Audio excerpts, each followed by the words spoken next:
অনেকখানি ছানা আমার বাড়িতে বেঁচে গেছিলো। সেই ছানাটা দিয়ে কি করব ভাবছিলাম, ভাবতে ভাবতে মনে হলো রসগোল্লা বানাই।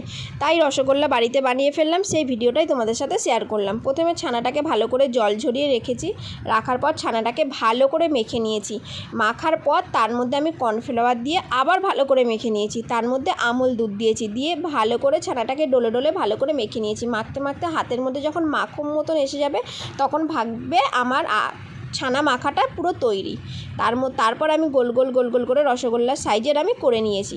তারপর আমি একটা বাটির মধ্যে জল গরম হয়ে গেছে, আমি চিনি দিয়ে দিয়েছি, তার মধ্যে আমি কতগুলো এলাচ দিয়েছি, দিয়ে ভালো করে ফুটেছে। যখন চিনির নোংরাগুলো বেরোবে তখন আমি ওই নোংরাগুলো ফেলে দেবো।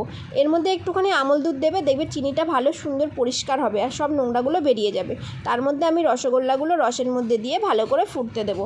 দেখো একটা একটা করে সব রসগোল্লাগুলো দিয়ে দেবো, দিয়ে ভালো করে যখন টকবক করে ফুটে যাবে তখন আমার রসগোল্লা তৈরি। তোমাদেরও কার কার এই রসগোল্লা খেতে ভালো লাগে কমেন্ট করে আমাকে কিন্তু জানাবে। ভালো লাগলে একটা লাইক করে দিও। খেতে কিন্তু অসাধারণ হয়েছিল, তোমরাও বাড়িতে চটজলদি বানিয়ে ফেলো।